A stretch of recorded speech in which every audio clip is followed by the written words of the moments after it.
Matapos ang napakatinding pag-atake ni Uzuki na nagpabagsak kay Sakamoto, ngayon ay i-review na natin ang Chapter 121 at 122 ng Sakamoto Days.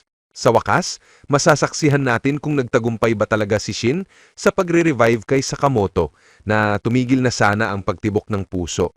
At sa episode na ito, matutunghayan din natin ang pagkilos ng isang assassin na matagal nyo nang hinahanap at masisilayan ang isa sa kanyang pinakamalupit na laban sa arc na ito. Kaya naman, this is Mr. AI Anime at wag na nating patagalin pa. Let's go! Nagsimula ang chapter kay Shin na pinatibok muli ang puso ni Sakamoto. Nagulat si Heisuke. Uy, tumibok na ba talaga muli ang puso ni Sakamoto? Sabi naman ni Kindaka, bilisan mo, i-compress mo ang sugat niya.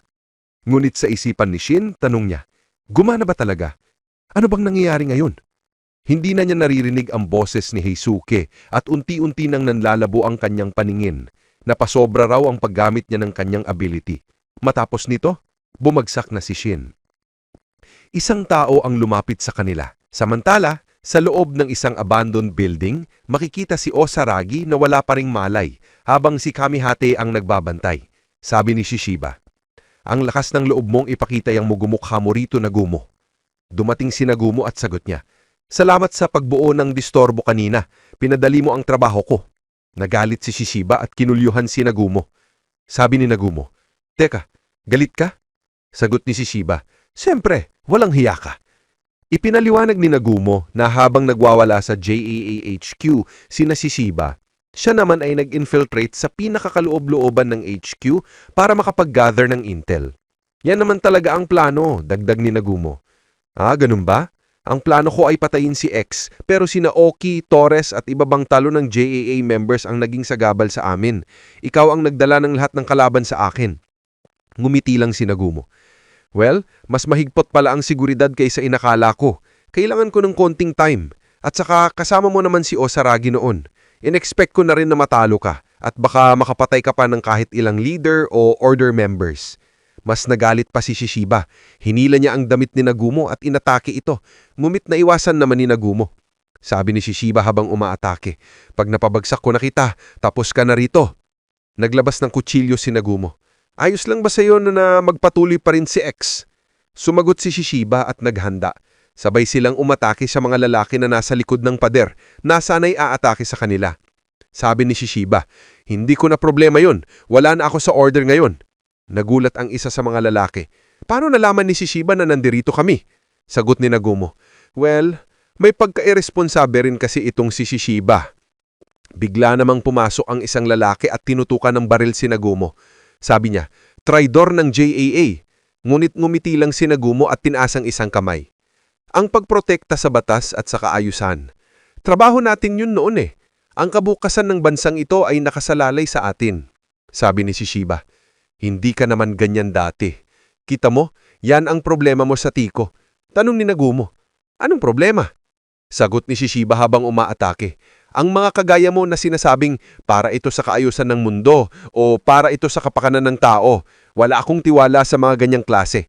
Lagi niyong gina-justify ang pagpatay gamit mga rason na yan. Kahit isang beses man lang, dapat maging honest ka. Bakit mo nga ba talaga gustong patayin si X? Nagulat si Nagumo sa sinabi ni Shishiba.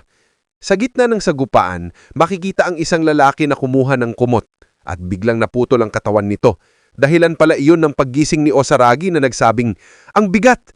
Nagulat si Shishiba at sabi ni Kamihate, Osaragi, gising ka mapala, salamat naman. Umiyak si Osaragi. Tanong ni Shishiba, bakit ka umiiyak? Sagot ni Osaragi, natalo kasi ako sa kanila. Kahit binigyan ako ng permiso na pumatay kapalit sa pagprotekta sa batas at sa kaayusan, talo pa rin ako. Ngayon, wala na akong rason na mabuhay pa sa mundong ito. Di ba Nagumo? Tignan mo. Nagets ko na rin naman eh. Sabi naman ni Shishiba na ibang klaseng tao raw talaga si Osaragi. Sabay kinomfort niya ito. Samantala, sa isipan ni Nagumo, naaalala niya ang sinabi ni Shishiba sa kanya noon. Bakit gustong-gusto mong patayin si X? Naalala rin niya ang sinabi niya noon kay Uzuki na pwede ba raw makausap niya si Akao kahit isang beses na lang. Ngayon ay nasabi ni Nagumo na this time, hindi na raw siya papalya at hindi na siya magdadalawang isip. Kahit pa lumabas ang persona ni Akao, ay papatayin pa rin niya si Uzuki. Tinitigan naman ni Shishiba si Nagumo habang inihisip nito ang mga bagay na iyon. At sabay sinabi niya, kahit ano pang sabihin mo, hindi talaga magbabago ang pakiramdam ko. Wala akong interes kung sino at ano ang mamamatay sa bansang ito. Naalala rin ni Shishiba si Gozu. At sabay sabi pa, pero sa parte ko, hindi talaga ako tumatanggap ng pagkatalo. Yun lang yun. Ngumiti si Nagumo. Ayos na yan. Sinabihan naman sila ni Kamihate, hoy, tigilan nyo na yung kabubungang pinagsasabi nyo mga talunan. Sa isipan naman ni Kamihate, nasabi niyang nakakatakot daw talaga itong dalawang ito kapag nag-aaway. Tiningnan lang sila ni Shishiba at Nagumo, kaya sabi ni Kamihate, ano? Sabi naman ni Shishiba, Kami, bakit mo ipinapakita yung mukha mo? Sagot ni Nagumo, oo nga, bihira lang tayo maging ganito ka-close. Sabi naman ni Kamihate, lumayo kayo. Hindi ako mahilig sa mga lalaking humahawak sa akin. Nakikita namang tatuloy pa ring umiiyak si Osaragi. Sa kabilang banda, sa isang area, naghahanap pa rin ng mga JAA members kay Sakamoto, ngunit wala raw silang nahanap na kahit anong trace. I-check nyo ang mga manholes, utos nila. Habang nakatingin sa kanila si Uzuki, natanong pa ni Gozu, hindi ba masyadong nakafocus lang tayo kay Sakamoto? Hindi naman daw siya ganun kalakas kumpara sa naririnig ko. Sa mga sugat na tinamo niya mula kay Uzuki, sigurado ba kayong buhay pa siya ngayon? Sagot naman ni Uzuki, hindi ganun kadaling mamatay ang isang Sakamoto. Sabay ipinakita si Sakamoto na nasa ospital at inooperahan. Dagdag pa ni Uzuki, hanggat buhay pa siya, mananatili siyang hahad lang sa atin. Hindi ako makakaabante hanggat hindi ko siya napapatay. Ngumiti naman si Gozu. Kung ganun, tutulungan kita. Kapag natapos na ang lahat ng ito, dapat mangseryoso ka na. Hindi pwedeng ang leader natin laging ganito. Sina Haruma at ang iba pa na nasa puntod na, hindi talaga papayag nito.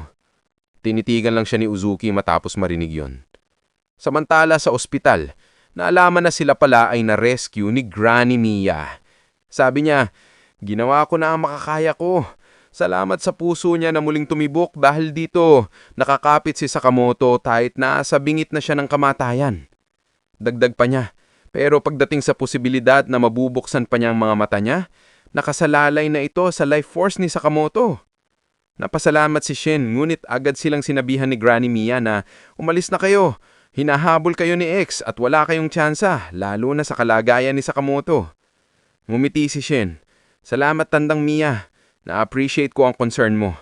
Pero hindi ako tatakbo.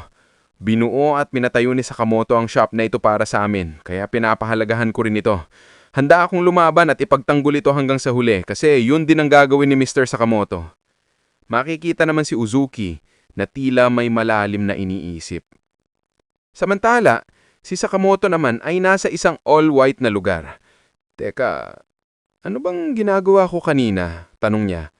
Nagulat siya nang bigla na lang siyang nakaupo sa loob ng tren at katabi niya si Akao. Yo, sabi ni Akao. Nasan tayo? Samantalang sa isang vending machine, naghulog ng coin si Oki. Pero iba ang kumuha ng juice, si Nagumo. Sabi ni Oki, hindi yan para sa'yo. Sabi naman ni Nagumo, ha, green juice. Sinabihan siya ni Oki, kalaban tayo. Ano bang ginagawa mo dito? Sagot ni Nagumo, nagkataon lang, patungo din ako dito. Umakyat silang dalawa sa itaas. Tanong ni Nagumo, mukhang pagod ka. Sagot ni Oki, salamat sa'yo. Simula nang pa-lounge namin ang bagong JAA, ngayon lang uli ako nakaroon ng peace at tahimik na moment. Tanong ni Nagumo, ayos ba ang pakikisalamuha mo kay Uzuki? O si X pala? Sagot ni Oki, hindi kami ganun ka-communicate. Hindi ko rin alam ang iniisip niya. Hindi kasi siya approachable na tao. O nga pala, tayong tatlo noon, sina Sakamoto, Uzuki at ako. Magkaklase tayo, di ba? Sabi ni Nagumo, tama ka. Sabi naman ni Oki, mga troublemakers na grupo talaga tayo noon, ano? Tanong pa ni Oki si Nagumo kung interesado pa ba siyang bumalik sa order. Sabi ni Nagumo, bakit hindi na lang tayo mag-team up? Nagkaroon ng katahimikan. Sagot ni Oki, pass. Kasi kung wala ang order, wala ring JAA. May tungkulin naman kasi kami. Sabi naman ni Nagumo, same lang din sa party ko. Tama na ang negosasyon. Sabi naman ni Oki, talagang gusto mong makipagkasundo kay X ha? Tama ka, pero ang arugante mo. Pumasok si Oki sa elevator. May sarili akong ideya. Habang papunta sila sa rooftop parking lot, sinabi ni Nagumo, bibigyan kita ng warning. Sa laban na magsisimula pa lang, sinasabi ko na, matatalo ang bagong JAA. Tanong ni Oki, paano ka nakakasiguro? Sabi ni Nagumo, well, kasi kami ang kakampi namin.